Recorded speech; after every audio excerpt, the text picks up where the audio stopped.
Welcome back to the channel and welcome back to another edition of the Spurs Chat podcast. Now we're live on YouTube, live on X, live on Facebook and Twitch. So please do get involved. Let us know how you are feeling right now as a Tottenham Hotspur fan. We've got a lot to cover in this episode.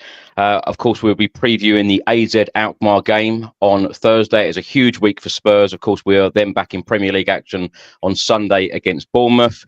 Now, in this edition, we'll be previewing the AZ Alkmaar game and also talking about the news that came out today about Dearman Kulusevski. He will miss at least 2 games, the AZ game on Thursday and the Bournemouth game on Sunday. Romero's call up to the Argentina squad. Will Jed Spence and James Maddison be included in Thomas Tuchel's first England squad? Dominic Solanke, Van der Ven and Romero, they were all in first team training today, which is great news. Will they feature on Thursday in the Netherlands? Where will Archie Gray play when everyone is fit and available? Will he take that number 6 role? That's going to be an interesting one. And the big question will be, will Ange Postecoglou rest players this Thursday because of the Premier League game on Sunday, or will he go strong? Surely he's got to go strong. Now, I've got 3 guys on the panel this evening. We've got channel regular Craig Dearman back with us. Craig, how are you? I'm all good. Yeah, looking forward to Thursday after a weekend off. So yeah, it was weird, wasn't it? Weird. To have no game, but we had a whole season of that, didn't we? Only 1 game a week. Yes, absolutely. We've also got Linton back with us all the way from South Africa. Linton, how are you doing? Yes, I'm good. Thank you, Chris. Agree with Craig. It's unusual not to have a game on the weekend, but now we've got 2 to look forward to in a short space of time. Absolutely. Well, great to have you here, Linton. And joining us on the Spurs Chat podcast for the very, very first time, but a channel regular on the fan shows, we've got Lewis all the way from Dorset. Lewis, how are you? I'm very well, Chris. Thanks for asking. Yeah, I think it was nice having a weekend off. No stress. Didn't have Spurs ruining my weekend, but at the same time, you miss it though, don't you? So I'm looking forward to seeing Spurs play again. Can't wait for the game, to be honest. Well, great to have you here, Lewis. Craig, we're going to start the show with you. Let's get your thoughts and feelings right now. How are you feeling as a Spurs fan? Because as you said, we've had a weekend off. Of course, we had 3 Premier League wins. Then we lost 1-0 at home against Manchester City. The mood seemed to be quite high, and then it sort of went a little bit down again. But we have got a huge week coming up. As I said, that Europa League game on Thursday, the Premier League game on Sunday. If we want any hope and desire to move into one of those European spots, the winning run in the Premier League needs to start, and be consistent, I might add. But a very, very important game on Thursday. But how are you feeling right now overall? I'm actually feeling scarily confident at the moment, actually, with all these players coming back, to be honest. And it's, to a certain degree, it's like having 4 or 5 new signings, really, because we seem to have been in this sort of state of purgatory for so long, and then suddenly there's got this influx of players where Ange is having to make decisions about which players to leave out completely, which we haven't had that luxury for ages. But I'm actually quite confident going into the Alkmaar game, and I think we stand a good chance of beating Bournemouth Sunday. I know they've been playing well, and they're above us in the table, but I think we got a good chance to get 2 wins on the bounce in quick succession here. So, and even, I mean, if we can win all 4 before the international break, that would be something. But probably getting ahead of myself there. Yeah, might be. Linton, is he getting ahead of himself? I think at this stage it's 1 game at a time. Let's have a look at Thursday night and see how we go, and then from there plan for Bournemouth. But at least we've got some players available now. So yeah, Ange has got some decisions to make. Linton, of course, it's been a while since you've been on the Spurs Chat podcast. What have you made of the last couple of months? Because I think this season has been heavily dominated by the amount of injuries that we've had. But what have you made of the situation over the last couple of months with the injuries, with all the problems that we've had? 13th in the Premier League table. Us as Spurs fans are not used to seeing Spurs all the way down. But we do have the Europa League to play for. Of course, in the last couple of weeks, we've gone out of 2 domestic cup competitions as well, to Liverpool and to Aston Villa, respectively. What have you made of it? It's been a really disappointing season. I think we were hoping for more, certainly challenging for European spots in the Premier League. But as you say, unfortunately, there were injuries, and those injuries were devastating. And but I think we've got to really look forward now to what's to come and to salvage the season, to end the Premier League on a high with as many wins as possible, and then certainly go as deep as we can into the Europa League. And it starts tomorrow night, Thursday night. And it's so we've got to really put all our eggs in the basket, certainly for the Europa League. That's priority number one, and push for that, and then obviously try and get as many wins as we can in the Premier League as going forward.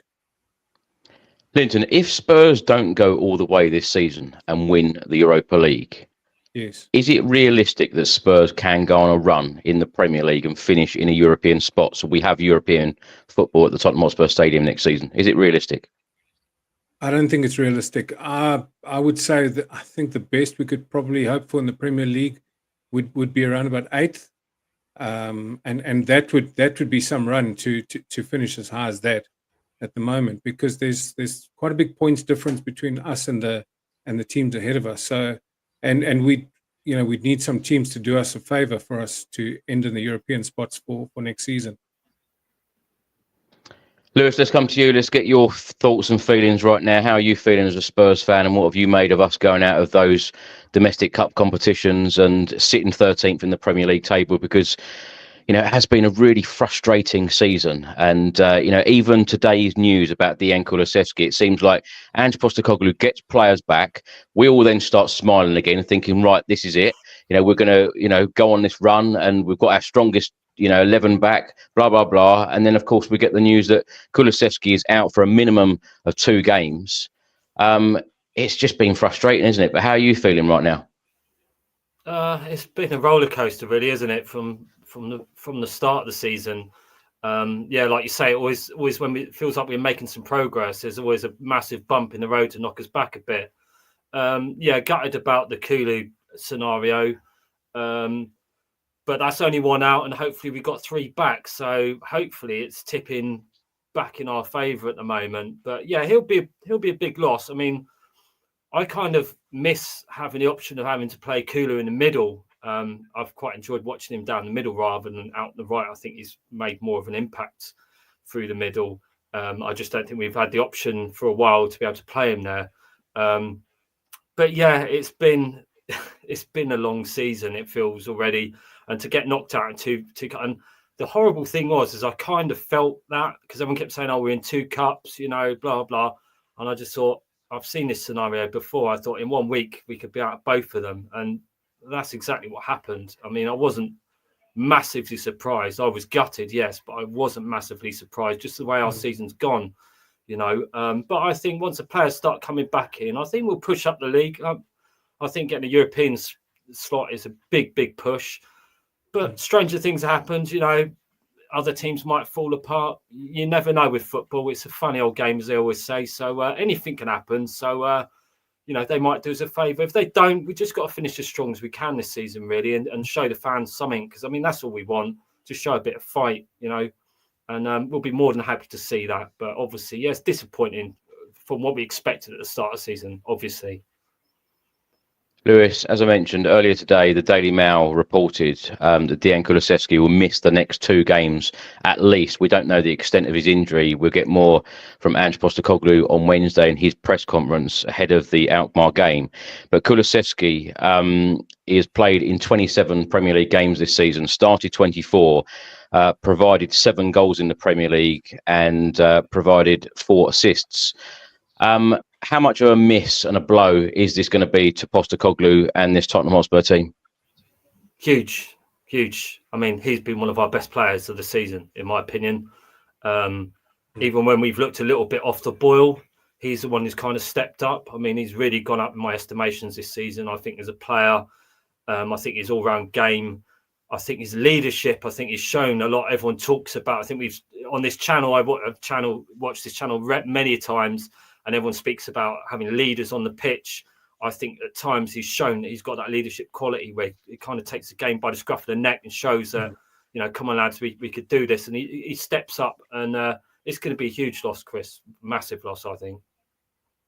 Craig, let's come to you on Dejan Kulusevski, because as Lewis said there, he seems to be a different player this season. The leadership qualities seem to be there. I've certainly noticed that with Vicario since he's come back from his injury as well. It's like, sometimes these players go off in the summer or spend a time out injured, and it's like they come back as a different version.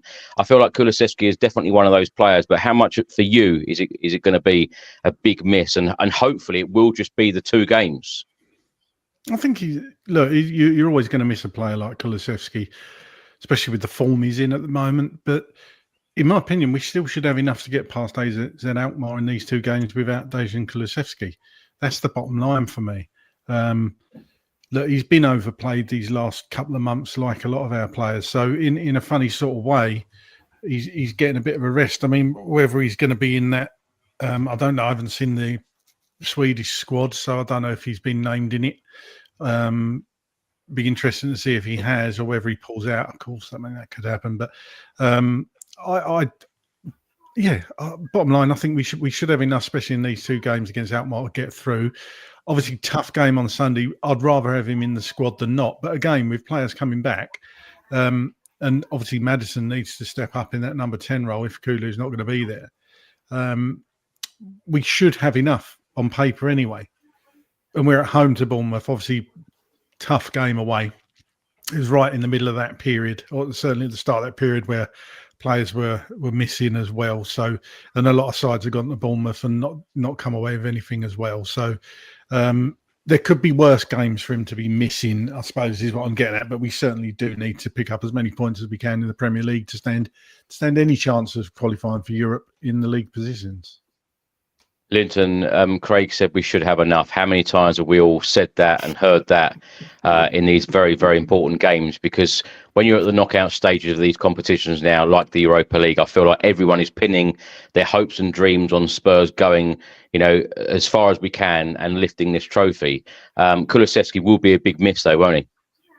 He'll be a huge miss, yes, absolutely.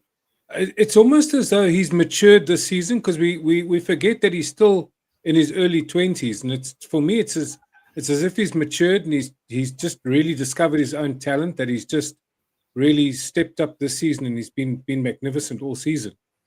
So it's been, he really has been the spark in the side. Even at times where we've looked pretty flat, Kulusevski's been the one bright spark that has really lifted the side, and as you say, his leadership ability as well that has come into its own. So it is a massive loss, although, timing's everything, and rather now than 4 weeks earlier, because that would have been an even bigger loss, and it's almost inevitable with the number of minutes that he's played this season that at some stage his body was going to break down, and because he really has had a workload this season. So but yeah, let's hope it's only the 2 games and not a lengthy injury. It's an interesting one, Linton, and I feel like you've touched on it there. I see like a lot of comments today about the news about Kulusevski with the injury, and a lot of people have taken it as a positive thing and saying, well, at least he's going to get the rest that he needs. Yes, absolutely.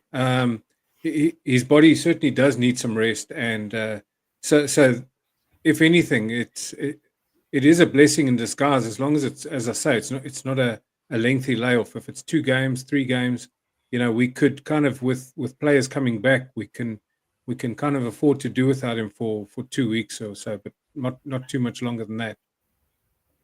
Linton, let's stay with you. Let's move to talk about Christian Romero, because of course he's been out of action. We haven't seen him in a Spurs shirt since the 8th of December when we lost 4-3 at home against Chelsea at the Tottenham Hotspur Stadium.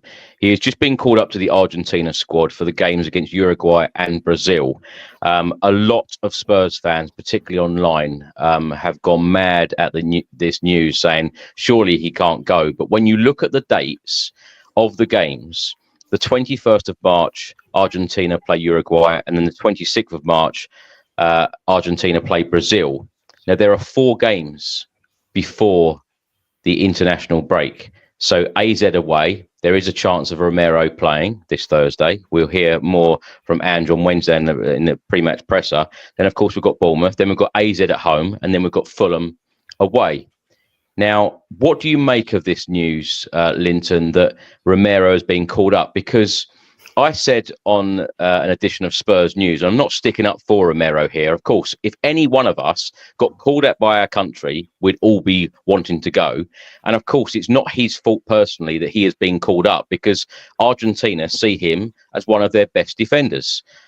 So what do you make of this situation? Should Romero go? And of course, we've also seen reports from the Daily Telegraph say that they've spoken to the Argentina Football Association and they are happy for Romero to go. And I'm also going to say that, last year, Bentancur went on international duty for Uruguay and he made it like a training session. So he didn't actually play the games, but he made it more like a training session. Do you think it's going to be similar with Romero, or do you think Romero will want to get stuck in? Do you feel like Argentina will want him to play those matches? I'm sure Argentina would want him to play the matches, but I don't think he's going to use it as a training session because, as we know, he loves to play for his country. So I think Romero is going to give it everything.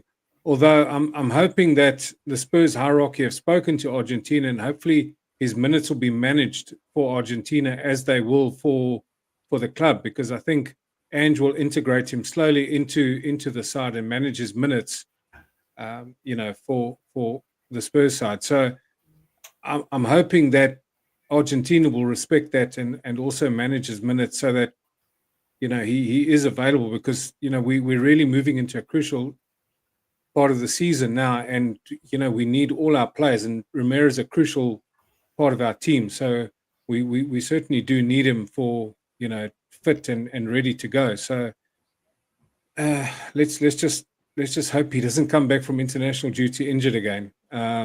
Yeah. But it's a difficult one. I was also disappointed when I heard he was called up for Argentina, especially after a long injury layoff. But it's almost inevitable that he will go and that he will really give his all for his country, probably even more so than he will for his club. Yeah. Lewis, what do you make of the narrative of as soon as Argentina come calling, then he's fit and available, raring to go? Is it just bad timing? What have you made of the criticism from a lot of the Spurs fan base aimed at Romero this week? I think some of it's a lot warranted, though, isn't it? Because it always seems to happen. It seems to happen quite a lot. I think the guy could be like, on a stretcher and he'll still get called up. It's a bit weird, isn't it? Most international managers would be like, well, you haven't played with, I don't think you really see it with England. You've seen with Maguire when he wasn't really playing a lot, he was still getting picked. But to be injured as well, and you're thinking, well, surely let the guy get back to fitness first before you start thinking about picking him. It's just a bit, I don't know, it's a bit weird. I think they know he's always going to say yes, and that's a weird one. But we just, as Spurs fans, we want to see our players playing for our team. And when they're not, and they're still getting called up for international teams, and we haven't seen a minute of him on the pitch yet, it's a bit weird. So I can get why Spurs fans get a bit wound up by it. I personally think it's a bit strange, to be honest. And like I say, I don't blame him because it's his country. If England called me up, they might need me, who knows? But if they called me up, it'd be hard to say no. Even though I'd be like, come on, mate, my leg's broken. I'd still probably, give it a go. But yeah, it's a bit weird. I don't know. It's just not professional, really. I don't think between the club and the country and the club. Sorry, you would have thought they would have sort of advised them first and sort of say, look, he's not actually fit yet. So, give it a bit and then maybe see how it goes. But yeah, I can see why fans are a bit wound up by it. To be honest, I'm kind of sitting in that zone with them, if you know what I mean, because we haven't seen him play for us, to be honest. And he's a good player, and we've needed someone like him. So. Yeah, I can see why people are annoyed, to be honest. It's a very difficult one, though, Lewis, isn't it? That how can a football club or indeed a manager, and I know we've heard Ange Postecoglou talking about international duty and players before, and he would never ever say to a player, "Don't go on international duty." It must be a very, very difficult situation, because you can't have the club say to a player, "Well, we don't want you to go," because you know that the player will always want to go. Yeah, well, Alex Ferguson, How many times did Man United players all of a sudden pick up an injury right before a game and go, oh, they're not playing? And everyone used to say, oh, it's because he's a Scot. He don't care about England. But yeah, I know. Yeah, it's you can't. It's one of them dodgy situations where you can't unrest a player. You know, clearly he loves his country and rightly so. You know, but you can't then sort of then turn around and go, well, you shouldn't be doing that, because then you cause an issue that maybe you shouldn't do. So yeah, it's a difficult one. I just think it could be handled a bit better. That's all. Craig, how should this be handled? What have you made of the call up? Because, you know, to be fair to the player, it's not his fault, you know, being called up. No, that's right. I can see where people get a bit upset with it, and I probably get upset myself with it and thought that's just typical. But it's his country, like Lewis said. It's his country, and he loves his country, and he loves playing for his country, and he's a massive part of that squad. So if he's fit, I'm going to put a positive spin on it. It just gets more minutes in his legs. I can't imagine he's going to play 2 90-minute games for Argentina. Well, you'd hope he wouldn't. But he's got to come through these 2 games first. So, look, anything could change. But hopefully he stays fit and healthy. And I think it's only a positive thing as long as he doesn't go away in international duty and get injured again. But it does always seem to be the case that it's not his fault, is it? That he's just fit to, you know, he's fit for this upcoming international. I mean, there hasn't been one since November, and I can't remember when he got injured, but it certainly was before Christmas, wasn't it? So yeah, it's typical Tottenham, but it is what it is. Is Van de Ven in the Dutch squad? Do we know? Not sure. We'll come back to you on that. I would have thought that we would have heard if he was. But talking about Van de Ven, Craig, he was in training today at Hotspur Way alongside Christian Romero and Dominic Solanke. Now, there is a chance that these 3 could feature this Thursday against AZ Alkmaar. I suppose the first question I want to ask you, Craig, here is, when Van de Ven and Romero are fully fit, what happens to Kevin Danso and what happens to Archie Gray? Yeah, it's a really interesting one. We've got a squad now. That's the answer to that. We've got a squad. So, look, those 2 there are his first choice centre-back pairing. So Danso, you'd imagine, will be dropping out. Archie Gray, I think, if anything, he goes into centre midfield and starts. Hopefully, we're going to start seeing him in his sort of natural position. There's no need for Archie Gray to play centre back, let's face it, unless somebody's injured, because we've got 3 there with Danso. Obviously, Dragushin's injured, but we've got 3 there. So Archie Gray shouldn't be asked to play there again. So I would hope that he, they give him a go in that number 6 sort of role, and we can see him in that for an extended period of time. At least give him a game in there and see what he can do. But I think it can only be a good thing for Gray to try and, show Ange Postecoglou what he's made of in that centre midfield, which of course he's not had the opportunity to do yet. Do you think Archie Gray is just one of those players then, Craig, that wherever Ange Postecoglou would put him on the pitch? I know he even joked the other day about putting him in goal, but wherever he's put him this season, he's done extremely well, hasn't he? Yeah, and it can be almost like a poison chalice for a player, can't it? If you've not got that set position, that's what worries me, that he's like a utility man, like the what's the phrase I'm trying to think of? Jack of all trades, master of none, sort of thing. So he's not settled in a position. I just want to see him in that centre midfield role and give him a look and let's see what he can do in there. Linton, Solanke, Van de Ven, Romero. Of course, that is great news that the 3 of them are back in first team training. How does Ange Postecoglou manage their minutes going into this Thursday's game? Because, of course, he has said a number of times that, he's bringing them back slowly. And, he doesn't want any of these players getting re-injured. And he did say a number of times that it was expected that they were going to be back for the home leg, which, of course, is Thursday week. But that could be brought forward. We could see 1, 2, or even all 3 of them fly to the Netherlands on Thursday. I think with Van de Ven, he's going to be really cautious and really integrate him really slowly. Solanke, Probably he may get some minutes, possibly off the bench tomorrow or Thursday night. And Romero probably the same. They may get 15 or 20 minutes off the bench. I would love to see Solanke especially starting the game, because we don't have anybody with the kind of hold-up play that he has, and bringing the other players into the game. So I would like to see him starting, but obviously not a full 90. Sort of 50 minutes, I think would be.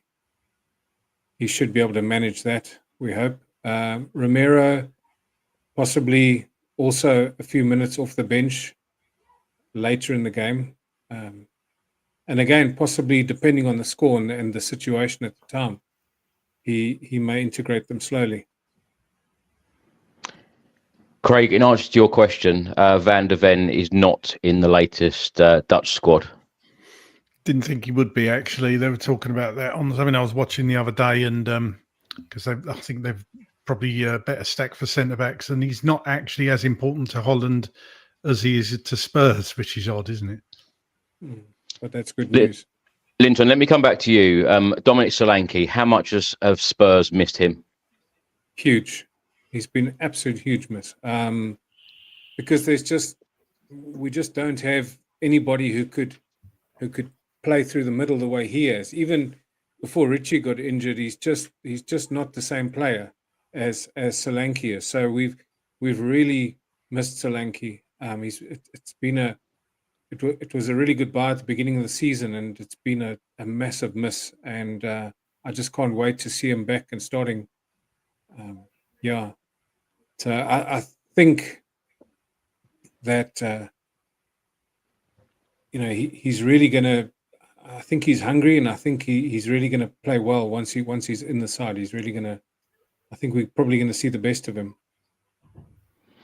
Lewis, let's come to you on the news that Romero, Van der Ven and Solanke could return this Thursday against AZ Alkmaar in the Netherlands. How excited are you by having these three players back? Because Ange has said a number of times, particularly in the last couple of weeks, that when we get all of our players back fit and available, raring to go, we will be an outstanding team. And I suppose that, that brings me back to that question that I asked earlier, how confident we are as Spurs fans that we can go on a consistent run from now until the end of the season to try and get the highest possible finish in the Premier League. I think once you get the players of that quality back in any team, it's going to make a huge difference, isn't it? I mean, they're so pivotal.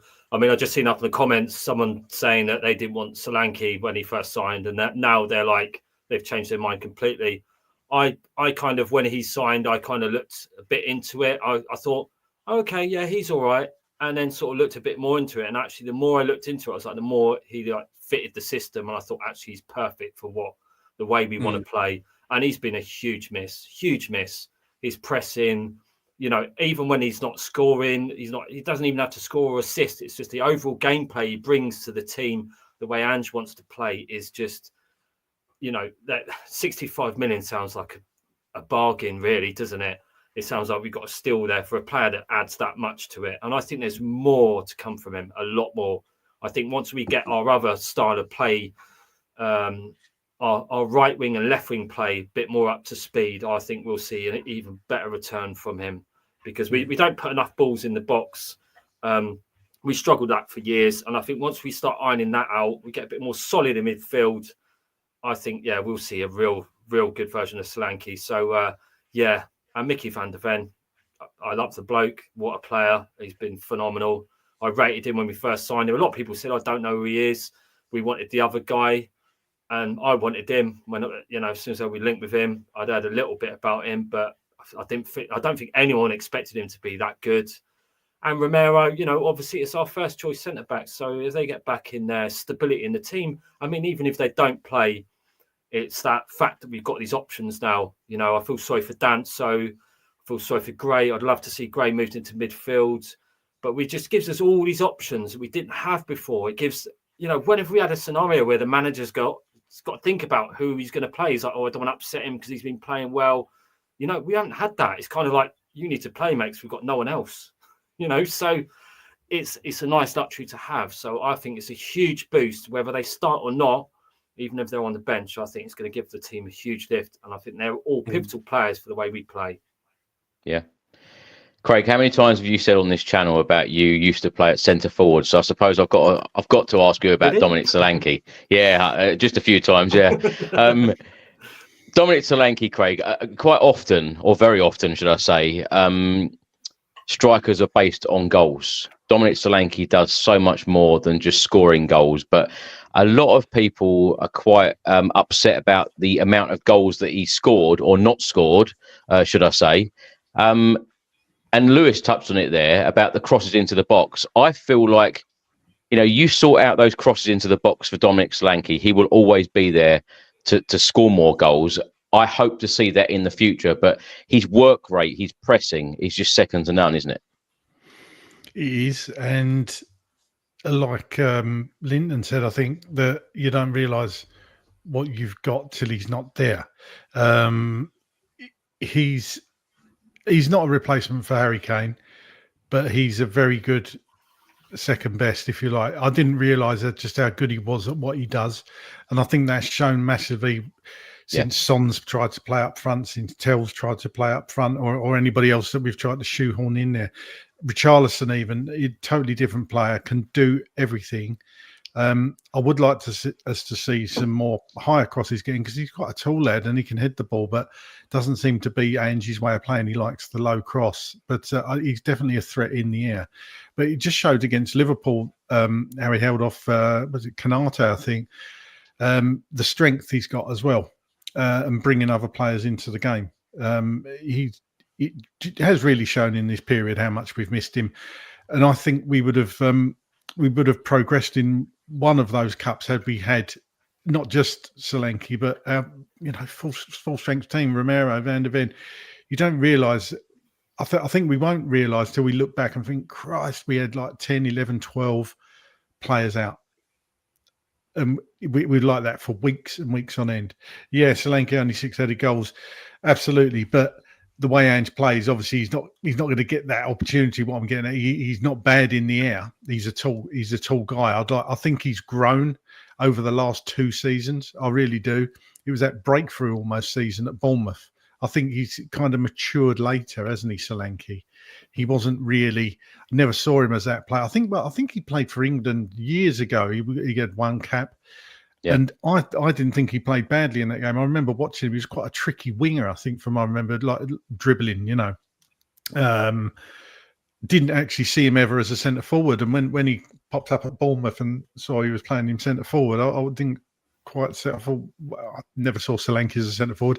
Then, of course, not last season, you saw what he could do. And he's had a bit of a disjointed season with us, but when he's been on the pitch, he's made a difference. He has made a difference, and I think if he gets a good run of games under his belt now, he'll start smashing the goals in again. Craig, when you talk about form there, let's talk about the England squad is going to be announced very, very soon. Thomas Tuchel's first England squad. Jed Spence has been absolutely fantastic in the last couple of months. And when you talk about a player's form, should a player be chosen in an England squad based on form? Because I'm going to mention Alan Shearer to you now, because I know he's one of your top all-time Premier League players, particularly when you played as a striker. I'll get that in again.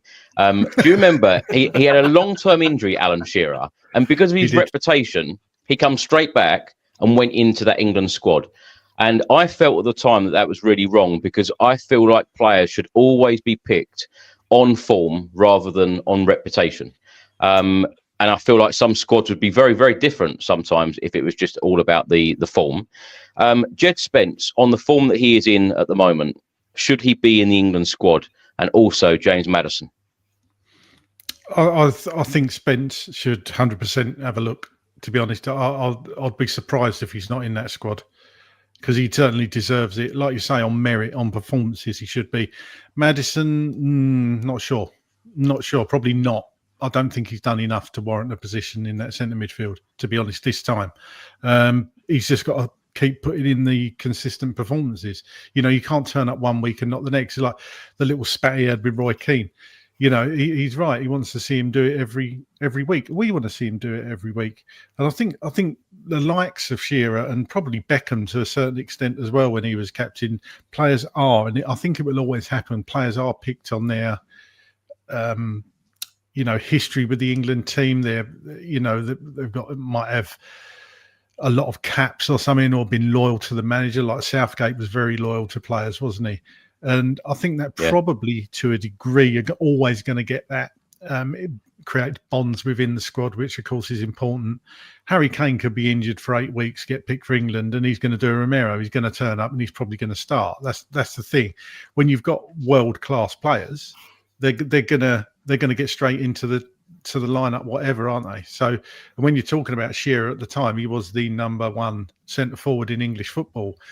Bizarrely, we had a lot of quality players around Euro 96, didn't we? We had Sheringham, we had Shearer, we had Ian Wright, we had Robbie Fowler, Michael Owen was just coming through, we had Les Ferdinand.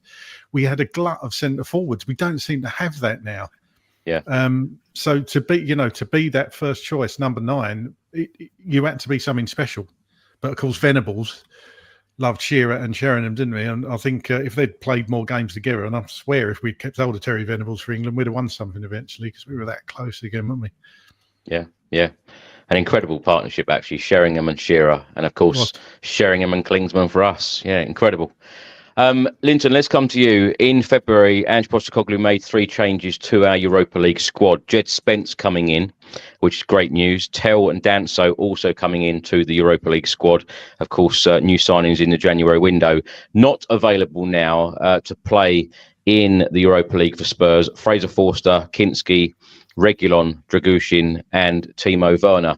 Linton, what do you make of those changes? And also, I'll ask you the same question about the England setup. And it's a funny one, because on podcasts like this, and all Spurs fans, we all shout saying, Jed Spence should be playing for England. And then when he gets picked, we're like, oh, I hope he don't play because we don't want him injured. It is. It's a catch-22. But, you've got to think of the young man, and he certainly deserves to make the England squad. He's been absolutely phenomenal since he's been on the scene. So he's really been good, and so I certainly think that he'll make Thomas Tuchel's side. But James Maddison, I agree with Craig. I don't think he's done enough to make the England squad. And the changes for the Europa League side, I think they were logical. I think they were the right changes. They were absolutely.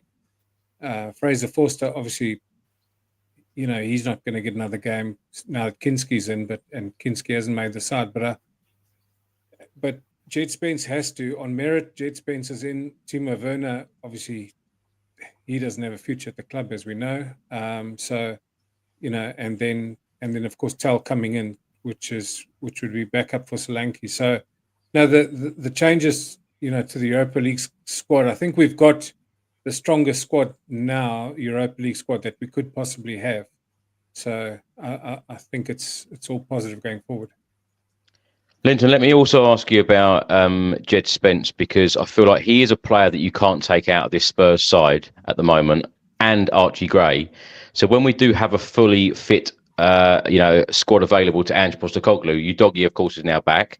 So Udogie and Porro, where does Jed Spence fit in? And does Archie Gray go into that number 6 role or a midfield position? What does Postecoglou do going forward to make everyone happy? Because, like I said, how can you take Jed Spence and Archie Gray out of this team when they've done so well this season? Well, with Jed Spence, it's Udogie's been injured, so he's kind of played out of position in Udogie's place, and he's played very well there. So that then gives Ange Postecoglou options. He can play him on the left or on the right. Right is his natural position, but he can play him on the left as well. So that does, that does give Ange some versatility there with Jed Spence, and so he can, he can alternate him, although his natural position is on the right. And with Archie Gray, he again played out of position, in the centre of defence and done really, really well. We don't know what he's like in the midfield, but I think I think playing in the central defence. I think that would help his number 6, him when he moves to number 6. I certainly think that would help him there. And that would have probably, he certainly has matured as the season's gone on. So I'd love to see him in the number 6 role. We don't know, as Craig said earlier, we don't know what he can do in the midfield, but we'd love to see him have a go. Lewis, Ange Postecoglou uses the term a lot about growth within the team, especially talking about players like Bergvall and Archie Gray and, of course, Jed Spence. They've had so much game time, the three of those, particularly, given all of the injuries that we have had. How impressed have you been with these three individuals, Bergvall, Spence and Gray? Oh, they've been unbelievable, haven't they? I mean, I'll touch on Spence for a little bit.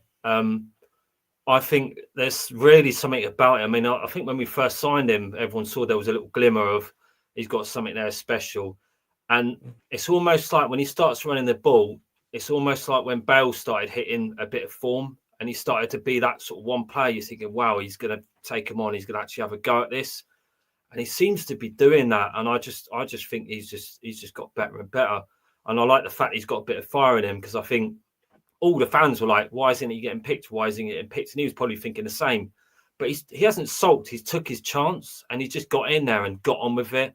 And I love that about a player. No one likes someone who's going to sulk around and go, I should be playing, do a Danny Rose and start crying to the Sun newspaper. He's just got on with it. Bergvall as well, another one. I think he's... I looked into him a bit before. I thought the Premier League was going to be a big step for him, and it is a huge step for most players. Let's not be wrong. It's a serious league. It's the best in the world, in my opinion. And he's just slotted in there like he's been playing in there for years. And I think there's bigger and better things to come from him. I think every game he plays, he's getting better. He's getting more solid. His overall game is getting better. And then Gray, well, what more can you say about the guy? I mean, my neighbour lives opposite me, and he's a massive Leeds United fan, huge. And actually, he played for Spurs. He was at youth level as a goalkeeper. And he said, when he said, you've got Gray, he said, you've got a player there. He says, I'm gutted he's gone. I said, I'm glad he's gone to you, though. If anyone, I could pick anyone, it'd be you, just because I played for Spurs. But he goes, you've got a player there. And I didn't think for 1 minute we'd see, through his age, it just makes it look easy, and it just goes about it like with no effort really, but he's chucking himself around, but he's keeping up with these seasoned pros, and I want to see him in midfield. There's a lot of comments are saying I'm exactly the same. I can't wait to see him in midfield. I think he'll do wonders there.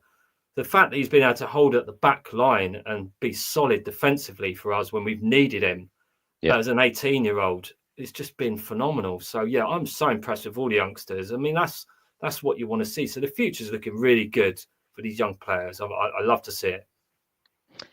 Right, let's get on to talking about the AZ Alkmaar v Spurs game, which of course takes place on Thursday evening in the Netherlands. 5:45 p.m. UK time kickoff and 6:45 p.m. local time. The game will be played at the AFAS Stadium, which is known to the locals as AFAS Stadium. They have also, they do actually call it the AZ Stadium for European matches, and a lot of the fans refer to their stadium as Victory Stadium. Let's hope it's not a victory for them on Thursday. Their capacity is 19,478. Of course, in the last round, they played in the playoff, beating Galatasaray, knocking out Galatasaray, beating them 4-1 at home in the home leg and drawing 2-2 in the away leg. They were actually 2-0 up in that away game. So they beat Galatasaray 6-3 on aggregate. Craig, let's start with you talking about the AZ game. How are you feeling ahead of this Thursday's game? We know AZ Alkmaar already because we beat them 1-0 in the group stage back in October, with Richarlison scoring. How are you feeling ahead of this one? I'm confident for the tie, but I'm not confident we're going to get a win Thursday. I think a draw would be a good result at RZ. Is no go. You said, Chris, no European away games are easy. Mm-hmm. We've seen over the years, easy on paper, easy on paper, he's never easy for Tottenham. You know, what looks like an easy tie, we tend to make hard work of it. And as you see, the form guide on the screen, AZ lost on Saturday or over the weekend, didn't they? So, look, it's going to be it's a tough place to go. I know there's an old cliche, but it is a tough place to go. The fans are incredibly loud. The raucous. It's going to be rocking for them. This is a massive game for them. They're going to be on a high after knocking out Galatasaray, which, you know, is no mean feat. Let me tell you, we know all about Galatasaray. And to perform so well, I mean, to be fair, who would have had Alkmaar beating Galatasaray? Probably not many of us would have seen Galatasaray getting through. And and then we'd have been playing them again, and you'd have been off to Istanbul again, Chris. So yeah, it's not going to be an easy game. I don't think anybody's getting carried away. You know, I've seen in the comments, nobody's really getting carried away that we're going to absolutely smash it. Although Ashin has said 4-0 win, so I will take that if that's going to be the case. Yeah, absolutely, I'll take that. But yeah, it's certainly not a game we can take lightly.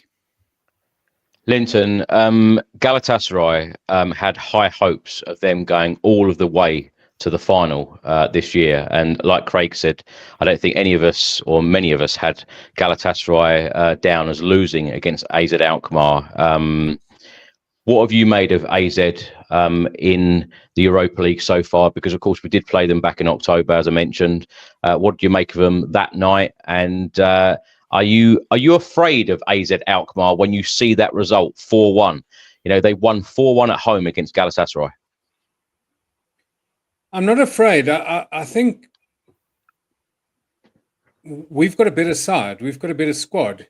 But, you know, we can't take them lightly. From now, any European game, be it home or away, is going to be tough. And Thursday night's encounter certainly is going to be a difficult game. And so we've really got to be patient, and because they're a team that, you know, they like the possession. They lots of short passes, short quick passes. So we've really got to be patient, and we've got to play our game and impose our game on them. So I'm confident for Thursday night, but I'm also happy that we're playing the first tie away from home. We're certainly then, by the time we get home, at least we know what the situation is and what we need to do, and then you know, we obviously more comfortable once we're playing at home. So that's for me, that's a positive that we're playing the first tie away from home. Yeah. So, but certainly confident. You know, that man for man, we do have a better squad than them. Let's just have a look at a few stats here in the Europa League this season. AZ finished 19th in the league stage. Spurs, of course, finished 4th. Total points, AZ finished with 11, Spurs 17. Goals scored in the Europa League so far this season, AZ 19, Spurs 17. Goals conceded, AZ 16 to Tottenham's 7. Shots, AZ 101 to Tottenham's 84. Shots on target, AZ 55 to Tottenham's 51. Shots off target, AZ 46 to Tottenham's 33. Block shots, AZ 31 to Tottenham's 29. Passing accuracy, AZ 81.09% to Tottenham's 87.24%. More stats here. Points gained from a losing position, AZ 3, Tottenham 1, and 0.4, Tottenham 2. And previous meetings, of course, there is only one in our history, and that was, of course, back in October this season, with Spurs winning the game 1-0. Lewis, let's come to you. Let's get your thoughts on those stats, and also what do you make of the game back in October? Because it wasn't easy, was it? No, and I was going to hit on that because actually I've got the team from that night, and well, our best player on the pitch that night was Fraser Foster, if everyone remembers. And we only won 1-0 by a Richarlison penalty. So the starting lineup for that was Foster. We had Dragusin, Davis, Ndogi, Gray, Bergvall, Bentancur, Maddison, Moore, Richarlison, Werner. Now, I think our team's going to be a bit stronger than that, a lot stronger than that, I think, against them. I mean, obviously, we were playing at home then as well. And I remember that was not an easy watch at all. And it says it all with Fraser Foster was our man of the match. Yeah. And we won by a penalty. So, yeah. But I think we've got a stronger squad now. I think we've got stronger players. And I think we're getting to the later stages now. I mean, this was a group game as well. Let's not forget. So on paper, Ange probably thought, well, I mean, because we had a pretty decent bench, we had Vicario. There wasn't many players out, if I remember rightly. He just decided to rest them, which, and the Spurs way, as we always do, we try and rest players and think, let's concentrate in the league, and then lose a game and then lose the other game as well. So, but I think we're going to go a lot stronger this time. So, but I don't think I still think it's going to be a difficult match, but I think we'll get there in the end. I think maybe they might score early and might scare us a little bit. And then Tottenham turn up a little bit as they normally do, because this is the business end now. Whereas a group game, everyone kind of takes it a little bit lightly, the players do. So hopefully they're a bit more fired up for this one. So I'm hoping for a better game, but I've got to take my boy to football. He plays football on a Thursday night at 6:00. So I'm going to get told off because I'm going to have my phone out looking at it. Dad, you ain't watching me. I am, son. And I'll be like, oh, no. Well, let's hope that you're watching something, well worth watching, Lewis. Yes. We'll come on to talk about team selection in a minute and how strong the Spurs lineup should be. But first of all, let's have a look at AZ's European record in their history. They've actually played 208 European games in their history, winning 97, drawing 54, losing 57, scoring 344 goals and conceding 253. Now, they are currently 6th in the Dutch league, 43 points from 24 games. And as Craig mentioned, last time out, they lost 3-1 in the Dutch league on Sunday. Let's have a look at some more facts and stats here. AZ have scored 19 Europa League goals this season, with only 3 teams netting more. They haven't scored 20 plus goals in a major European season since the 2006-7 season, which of course was 26. Craig, that's a lot of goals, isn't it? Sure is, yeah. I mean, that's surprising when you're looking at their record as well. The previous stat you put up, that's it's surprising, isn't it? It just goes to prove, doesn't it, that they're no mugs. They're not just going to lay down and let their belly be tickled, so to speak. They're not going to be a pushover. They're really not. Yeah, but they're not. Troy Parrott is that's tickled you, isn't it? Yeah. Troy Parrott's going to want to score against us. That's the other thing to consider. He's obviously been banging in a few goals this season, so he's gonna want to get one on Tottenham, and so they're a good side. We spoke at length about Troy Parrott in the last preview that we did back in October before that game. Let's talk about Troy Parrott again, Craig. Do you think that he was given a fair chance at Spurs? I think he came at an incredibly, or he came through the ranks, should I say, an incredibly difficult period, because we had the best centre forward in world football at the time. So it's always going to be difficult to break through and show what you're made of. I never thought Troy was a bad player. When I've seen him play, even Pochettino days, he didn't really get a fair crack of the whip. You can't fully judge a player 45 minutes here, 7 minutes there.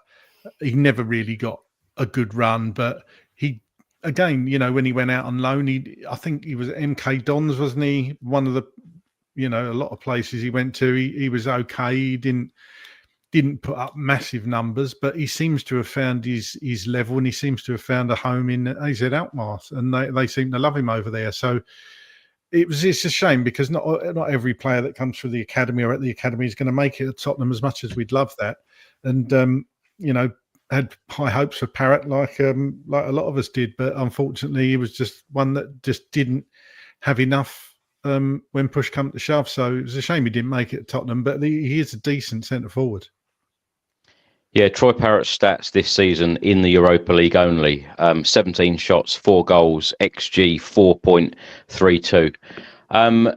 Let's have a look at some more stats before we come to you, Linton. Heung-min Son has scored 7 major European knockout goals for Tottenham Hotspur this century. The only player with more is Berbatov with 12. Heung-min Son, Linton, what have you made of Heung-min Son this season, and particularly all of the criticism that Son has received this season?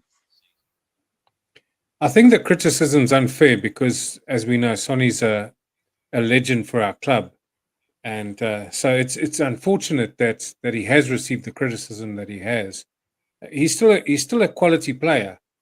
He may have lost half a yard, but he's still a quality player. He's still got the experience, and as we saw recently, I mean, there were 2 assists from him, so two vital assists. So Sonny still got it. As I say, form is temporary, class is permanent, and he's a class player. Always has been. So I still do believe going forward, I think his minutes are probably going to be managed. But there's still a role to play for Sonny on our side, and so I do think the criticism has been unfair. You touched on it there, Linton. I feel like it is absolutely vital that Ange Postecoglou and the club really do manage Heung-min Son's minutes, because he did look a different player against Ipswich. And I know a lot of people will shout now going, well, it's only Ipswich. I don't really like that term, because any Premier League team, they're a Premier League team for a reason, because they're a good side.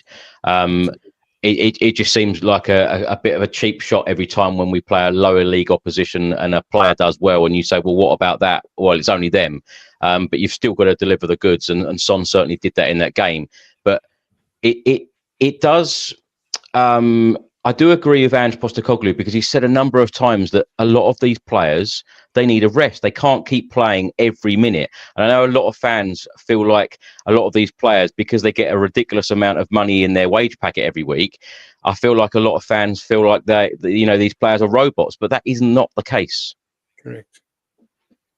After all, we are human. They've got human bodies, and those bodies, after so many minutes, and they do break down. So regardless of your pay packet, your body's still mortal. So you are going to break down at some time. And you're right. Son is also, he's carried the can, and he's put in a lot of minutes. And if he gets a decent rest, then he certainly. And I think again, we've had a week off. So I really do think that the guys are going to go all out tomorrow night, and that's why. For me, I think we're favourites because, as you said, AZ Alkmaar played on Sunday. We've had a rest. Our players have had some good rest. So I think we'll be full of running tomorrow on Thursday night. So I think I'm really positive about the result. Let's get into a couple more facts before we go through predicted lineups. Spurs have won 3 of their last 18 away legs in major European ties, drawing 5 and losing 10. What do you make of this stat, Lewis? That's shocking, really, isn't it? I mean, I've sat through all these games, so yeah, I'm not surprised by it. But when you put it up like that, it's even more depressing. Thanks, Chris. But yeah, it is. Yeah, we've been woeful, haven't we? Away, it's.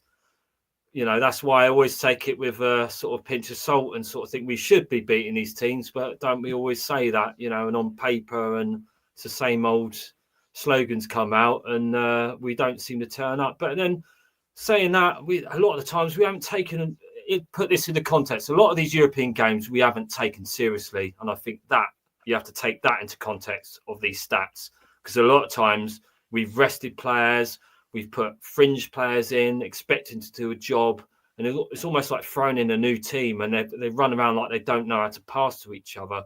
I remember under Pochettino seeing some shocking football in Europe, just because we tried to rest players because we're trying to do well in the league, and they've prioritised the league over the cups, which, I always used to really hack me off, trying to refrain from swearing. But it used to really annoy me when he used to do that.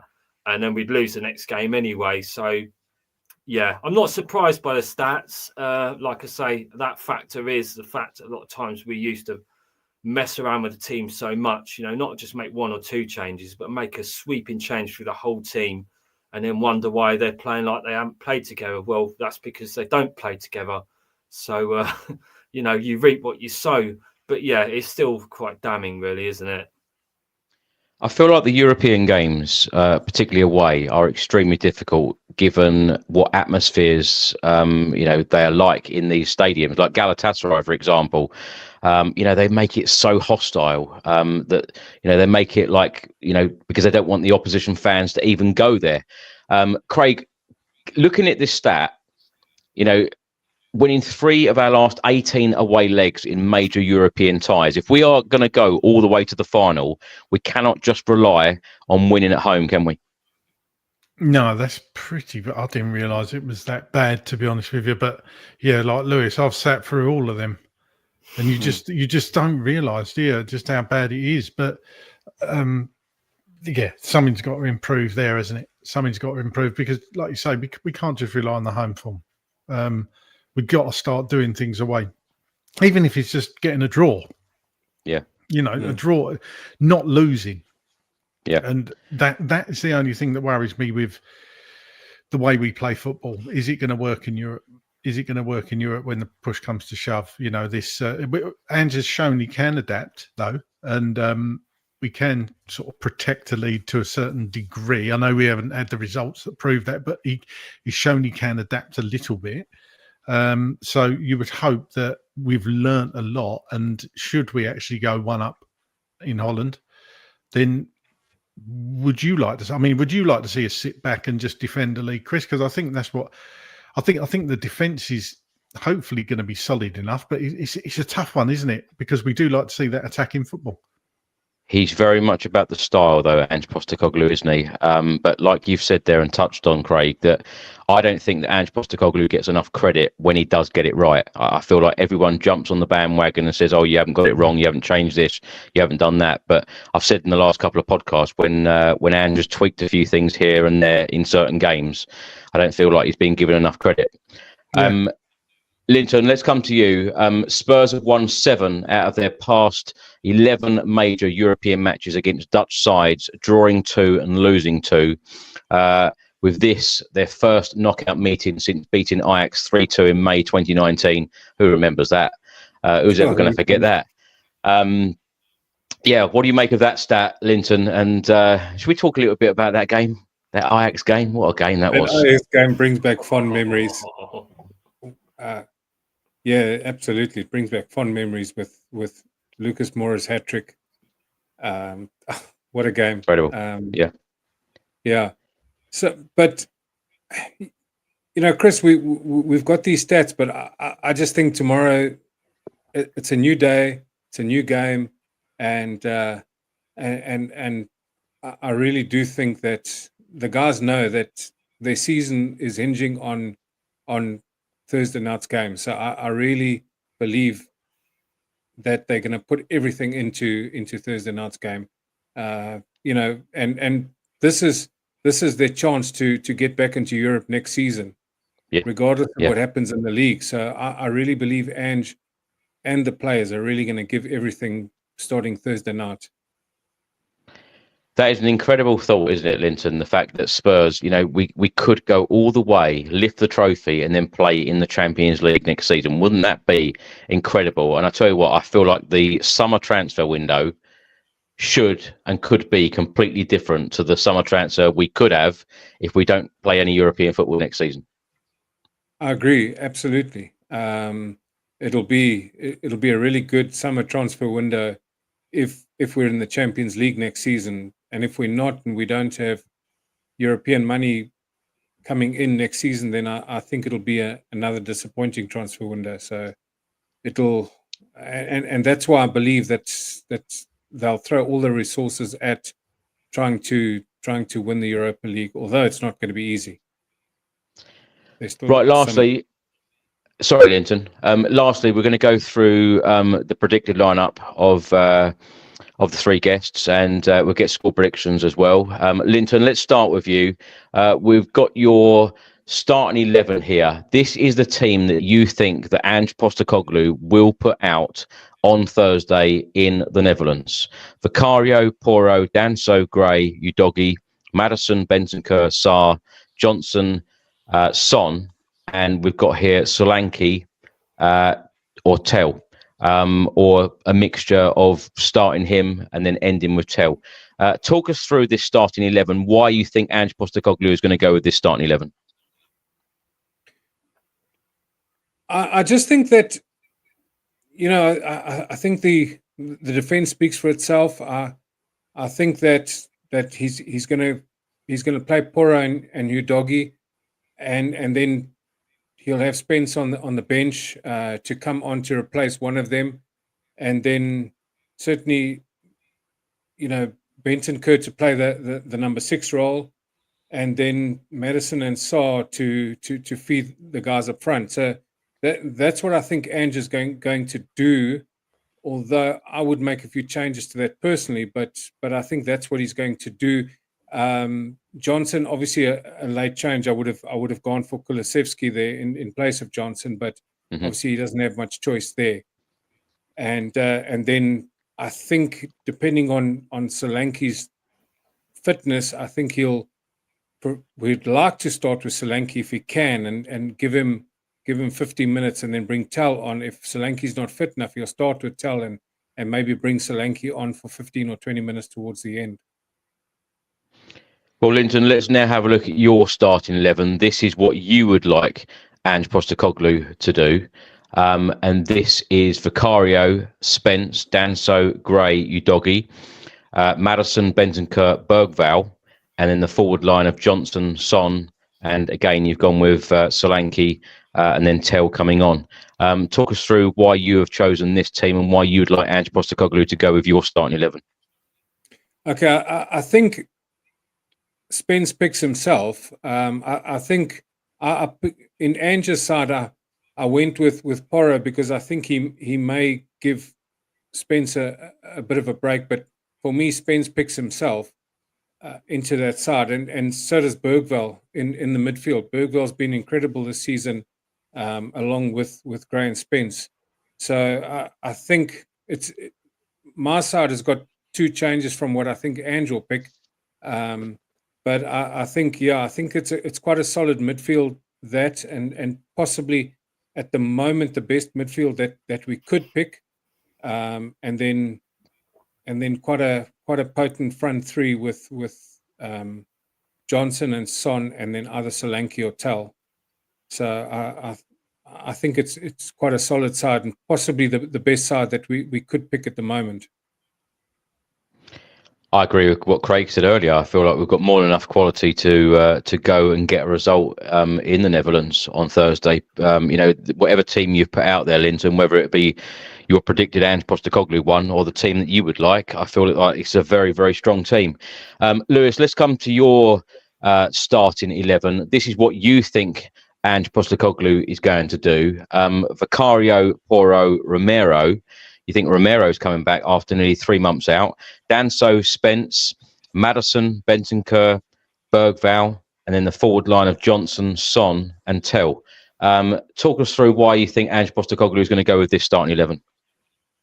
Well, I've heard rumours, now I'm not sure how it's true, that Destiny Udogie is going to get dropped. So if that's the case, then I'd like to see Spence in there. I've just got an inkling with Romero's call up to the Argentinian squad that he might be starting. Obviously, he's been training this week, so maybe he's good to go. I think the midfield, I think he's going to go with this. Like I say, it's not my preferred midfield, but I still think that's a solid midfield. Maddison, Bentancur, Bergvall, Johnson, Son, and Tel. I still think that's a pretty decent lineup that could cause any team trouble, to be honest. I think that's what he's going to go for. That's my personal thought. But yeah, we will see. Lewis, what have you made of Tel in a Spurs shirt so far? I think it's too early to judge. I've seen a lot of people giving a lot of criticism, saying, "Oh, it's another Timo Werner and all this lot." A 19-year-old lad. I just think he just needs a run of games. And if you're not playing him, he's not going to get a run of games, is he? The only way to get confident, you know, as Craig knows, being a striker himself, the only way you're going to sort of, the only way you're going to get confident Should is have by said. playing, isn't it? I don't like to talk about it, Lewis. Come on. But yeah, so and I think a team like this, he might really fancy his chances against. You know, I think you put him in the Premier League, it's a lot tougher. Not saying this is an easy game. I just think the pressure's a lot more, and he might feel a lot more comfortable with European football against a team he probably thinks that he should, you know, put one in against. So that's why I think he'll start. Lewis, it's interesting how you mentioned earlier that Fraser Forster was our man of the match in the previous game against AZ Alkmaar. So your predicted 11 that you think Ange Postecoglou is going to put out, Romero being in the starting 11. Is this the right game to bring Romero back in and start a player who has been out for 3 months? Or would you like to see, you know, say Solanke, Van der Ven, Romero, would you like to see them introduced from the sub-bench? That would be an ideal scenario. Like I said, I just got a gut feeling because he's been called up. I think that he might think this is a game that he'll bring it in as opposed to a Premier League game, which is a lot higher tempo. No disrespect to AZ, but I think Premier League teams, as you said earlier, you know, even the bottom teams that everyone says, oh, you should be beating them, they're so much fair. You know, no disrespect to AZ and any AZ fans listening. I'm not disrespecting by any means, but the Premier League is a different ball game. And I think we saw the same with Mickey van der Ven when he came in for Europeans. Like, okay, we didn't see him again we haven't seen him since, have we? But I think this might be the one that if he was going to start him, that he probably would. I'm not saying he's going to, but I've just got a gut feeling he might go for that. Right, Lewis, let's have a look at the team that you have chosen. This is the team that you would like Ange Postecoglou to pick. So if it was your choice, Vicario in goal, Spence, Romero, Danso, Udogie, Maddison, Gray, Bentancur, and then the front three again of Johnson, Son and Tell. Talk us through why you'd like Ange Postecoglou to put this starting 11 out. I would like to see Spence in his preferred position. I think probably Porro could do with a little bit of a rest, and I think Spence seems to be offering a lot more than Porro at the moment. Defensively better going forwards. And I think maybe he could do with a rest, and I think this is probably the game to put Spence in his preferred position. But to be fair, he's been playing outstanding as left back. But yeah, I'd like to see him play out on the right, and I'd love to see Gray in midfield. I think most Spurs fans, I've seen it all in the comments, everyone really wants to see that. And I'd like to take back to the time when we had a certain Eric Dyer in our defence, and then all of a sudden we moved him into, because we had problems in the middle, didn't we? We didn't have none protecting the back line. We were so dysfunctional in the middle, and they moved Dyer into that defensive midfield. And it, you know, for temporarily, I'm not saying it was a long-term solution, but temporarily it did sort us out. And it's almost like history repeating itself, because we always seem to have these teams that we struggle in the middle of the park. There's no one there to sort of defend us at the back. There's no man to sort of, when we're pushing forward, to stay back a bit and shore things up. And I think Gray, and he's been doing the same sort of thing, and he's starting playing at centre back, right back, left back. He's doing all that back work. That maybe that's what Ange got long-term plans for him, to move him forward and to protect that back line. And I think that's what we're missing, because when we lose the ball, we're open. We're so wide open. And we had that under Pochettino, if you remember. We struggled for ages. We just couldn't find that right flow of football. And as soon as we had a defensive midfielder in there, someone to break the ball up, to defend the back line, it seemed to sort itself out. So that's why I'm hoping to see Gray there. And I think that's what they're planning long-term for him. Well, I hope so. But I just want to see him in midfield, really, because he's a midfielder. Yeah, 100%. Craig, let's come to you. This is the team that you think Ange Postecoglou will go with. You've also put Romero in here. Vicario, Spence, Romero, Danso, Udogie, Maddison, Bentancur and Bergvall in midfield, and the front three of Johnson, Son and Tell. Talk us through why you've gone with Romero as well in your starting 11, what you think Ange will do. I just think from everything coming out that they knew he was going to be ready for this game. the way Ange turned around and said, because he was asked why he played Danzo on the left in one of the last games, and he said it's because we might need him there in future games. Well, I think this will be the future game, and I think that's the back four you're going to see. The only change to that you might see, and depends if Lewis has got a bit of insider knowledge there. If a doggy drops, then Spence comes into left back, and obviously Porro on the right. But don't think Porro's been magnificent the last few games. So that's why I think Ange could possibly go with that. Midfield. I just think he's going to stick with Bentancur in there as the number 6. Bergvall has just been brilliant of late, and with Kulusevski out, like we found out today, I did have Kulu in there, but Maddison's going to be in that number 10 role, and that which means Johnson's probably going to be on the right. You could argue Mikey Moore, but I think he's going to go with Johnson, Son, and Tell. And Craig, this is the starting 11 that you would like to see Ange Postecoglou put out. Vicario, Spence, Romero. You've put Van der Ven in as well.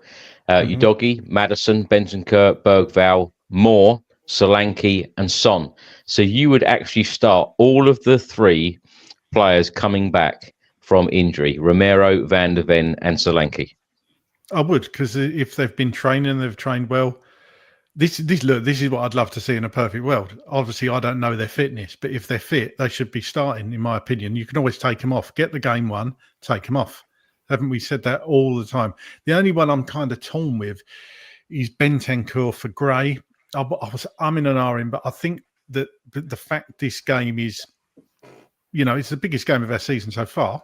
I think that's fair to say, apart from the second semi-final leg against Liverpool, which, let's face it, not many of us had high hopes for. I think that he's going to go with tried and tested in there, albeit that Archie Gray's a phenomenal player. I don't think he's just going to risk putting him in there for this game. If we're going to see Archie Gray in the 6, I think it could be Sunday. So that's why I think that's why I've gone with Bentancur in there. Craig, how many times over the years have we seen, when we're playing in Europe or we're playing midweek, in no matter what competition it is, how many Spurs managers, and there have been a lot, how many Spurs managers have rested certain players because of the Premier League game at the weekend? Now, of course, we do face Bournemouth on Sunday, but surely, as I keep saying, everyone's hopes and dreams this season, and to salvage anything from this season, which has been a frustrating one, I might add, we've got to go strong. We've got to go, and just got to go strongest possible 11, and I don't want to use the word prioritise, because I feel like Ange Postecoglou hates that word as well. He's already come out and said a number of times, we're not prioritising anything. We want to win every game. But do you think secretly they are prioritising this competition in the Europa League so that we do go, or we can go all the way? I think they've got to be. I genuinely think they're throwing everything at this Europa, because let's face it, what are the chances? Have we got a better chance? Ask yourself this question: have we got a better chance of getting European football by winning the Europa League or league position? For me, it's Europa League all day long. So you've got to prioritise, and don't be surprised if we see a couple of those players. I might not be to the extreme of put my team down there, the wanted team I'd like to see, but don't be surprised to see 2 of those 3 injured players start tomorrow. So, because we've got to progress in this tournament. There's no 2 ways about it. The only thing, Craig, I would say about your starting 11 and bringing all 3 of them back, if one of them suddenly limped off injured, Ange would be absolutely battered from the fan base saying you brought them back too early. I get that, but come on. Van der Ven and Romero have been out for months. Solanke's been out for 6-7 weeks now. I think the fan base would understand if he look. He could put one of them out, and that say he starts Romero gets injured. Yeah, it's always a risk. It's always a risk. You've got to play these players at some point.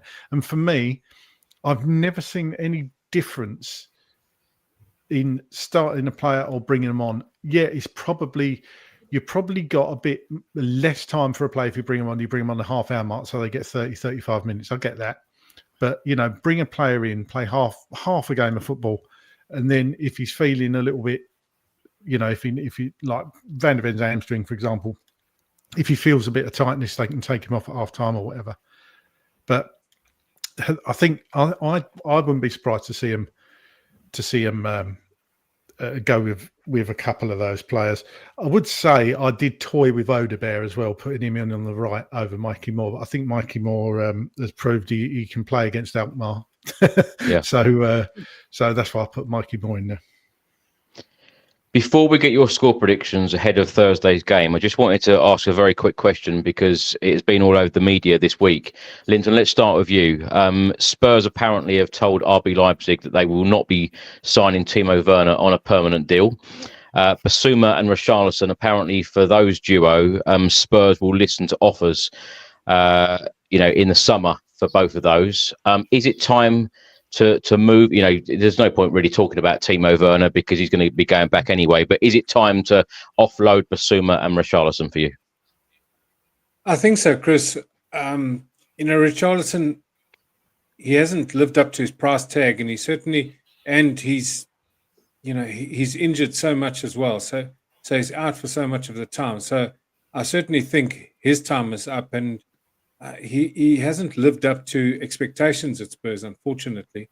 And for Basuma, where was that player that played for Brighton? Unfortunately, we haven't seen the best of Basuma. So I do. Yeah. We see glimpses of him, of that brilliance, but we don't see it consistently, and we don't see it game after game, unfortunately. So. Yeah, I do think there's time up for both of them, and certainly Timo Werner, that was no surprise at all.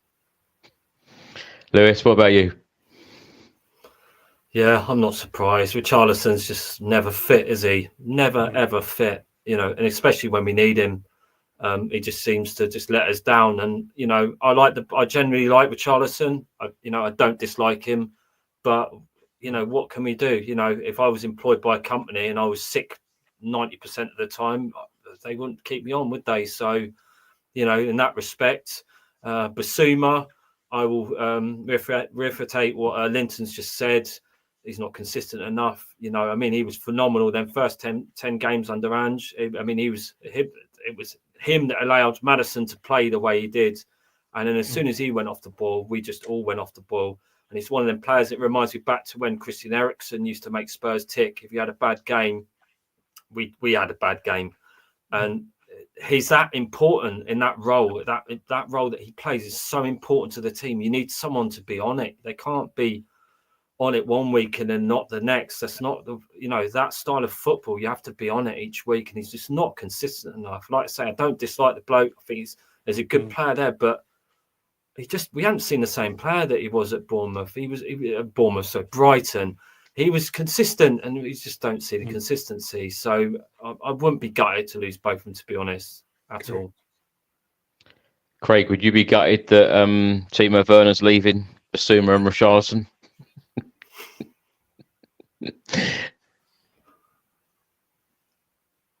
He's on mute. You're on mute, Craig. Beg your pardon. Timo Werner, we just desperately, all of us desperately wanted it to work. So much for Timo Werner, and it just hasn't. I don't know what's happened to him as a player. I think Chelsea ruined him. So desperately wanted to happen. It's not happened. It's never going to happen for Timo Werner. So I think the club's, from all reports, made the right decision and send him back to Leipzig. And I hope he finds his form again one day, just not against Tottenham. That would be typical, wouldn't it? Richarlison, yeah, I agree with Lewis. I like the player, I really do. But his work ethic, the actual man, but the player, he's just not fit enough. And I've never thought he was the solution to our number 9 problem. So he can do a job up there if Solanke's not there, but he's just not fit enough. He's just not fit enough. I want to see him score more goals. He doesn't get enough goals for me as a number 9. And as for Basuma, yeah, I think I'll just add, we wanted the Brighton Basuma, and we've seen it in fits and starts and just not enough. Phenomenal player on his day, can run a midfield, but we just haven't seen it enough. So I think if an offer comes in, we move on Basuma. And but if we do move those 3 on, obviously you're going to be looking to get replacements in. So that will be interesting to see who those people are. Absolutely. Well, of course, Spurs are in the last 16. All 8 ties will take place this coming Thursday on the 6th of March. And then, of course, the second leg games will take place next week, Thursday week, on the 13th of March. Now, last question for you all, or last questions.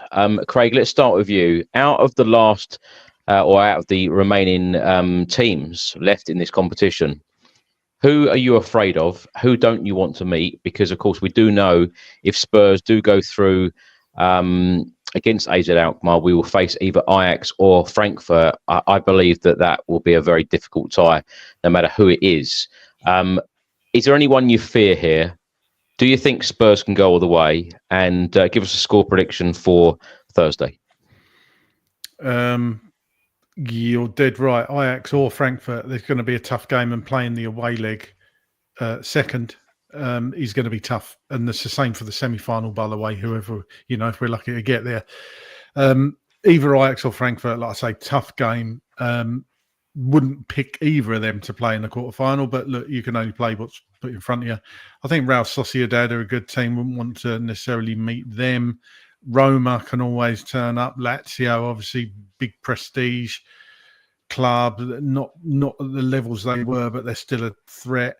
And you can never truly write off Manchester United, but they are awful at the moment. So it's typical that like I've said before, can you imagine Tottenham Man U final and then let's not go there. Let's not even discuss that. But well, can you write off a Jose Mourinho team either, Craig?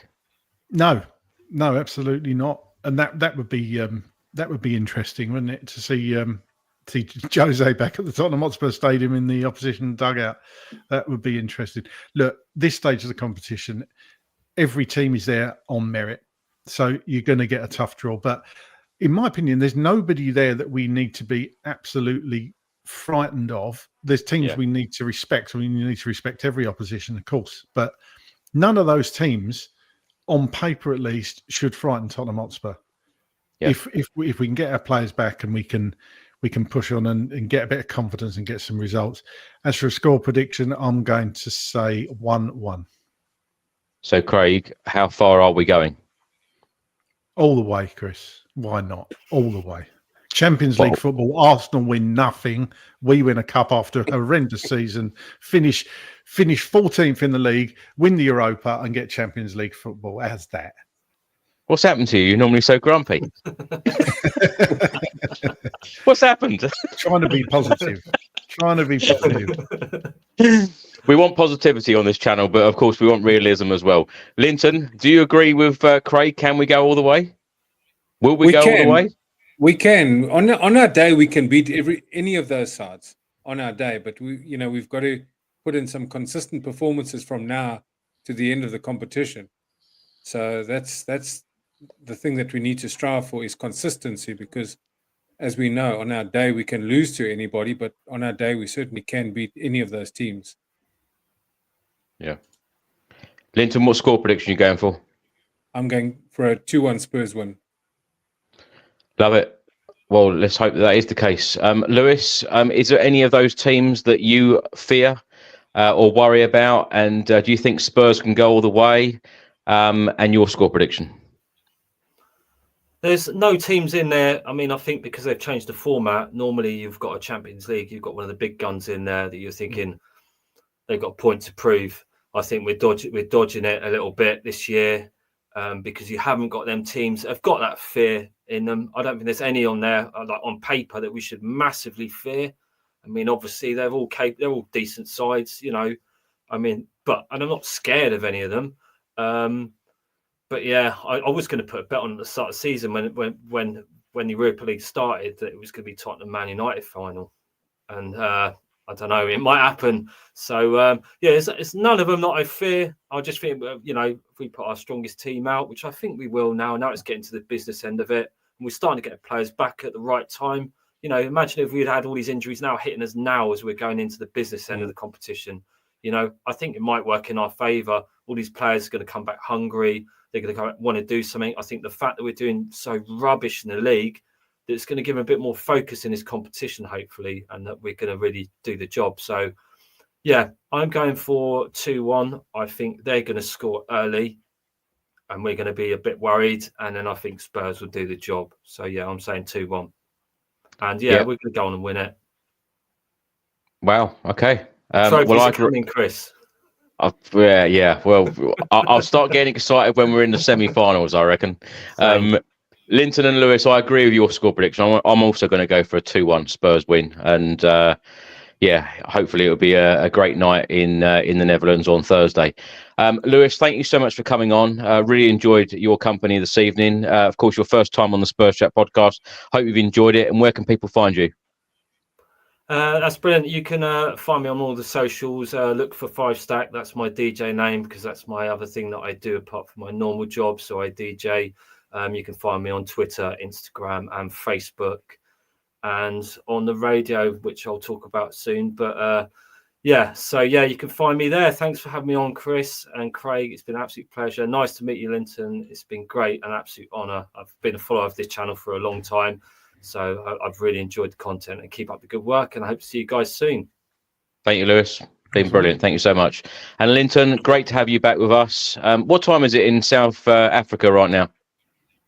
We're 2 hours ahead of you, Chris. We're moving on towards 11 o'clock our time. So we're 2 hours ahead. Right. We better let you go then, get to bed. So, Linton, thank you so much for coming on. Do you do social media? Can people find you? I do. I am on social media, Instagram, X, and so forth. I am. I didn't put my handle, but I will next time. But thank you very much for having me on. Really enjoyed it. It was great. So thank you very much, and nice to chat, Craig and Lewis as well. Thank you, guys. Linton, thank you so much. We'll talk to you very soon. And Craig, thank you so much for being a little bit more cheery on this podcast this evening. Yeah, don't know what's come over me. I don't know. I just got a good feeling about it. I really have. Perhaps it's the players coming back and kind of seeing the light at the end of the tunnel rather than the oncoming train, which Ange spoke about. So yeah, I don't know. I just think with a fully fit squad and keep them fit, we've got a chance at this competition. I really do think that. So yeah, always a pleasure to come on. No problem. And Craig, a lot of people are loving the thoughts of the day at the moment. Yeah, apparently. Yeah. Some good ones coming up, I think. Look, keep an eye over the next couple of days, and get down in the comments. Let me know what you think. Craig, thank you so much. Craig, Lewis, Linton, you've been great guests. Thank you so much, and thank you to everyone listening and watching. Thanks so much for all of your support as always. And we will be back, or Craig will be back. I'll be in the stadium on Thursday. So Craig will be hosting the Spurs Chat podcast straight after the game. So do check that out. And let's hope that we're all smiling and Craig and co are talking about a win in the Netherlands. Enjoy the rest of your week and we'll see you again soon. Come on, you Spurs. Come on, you Spurs.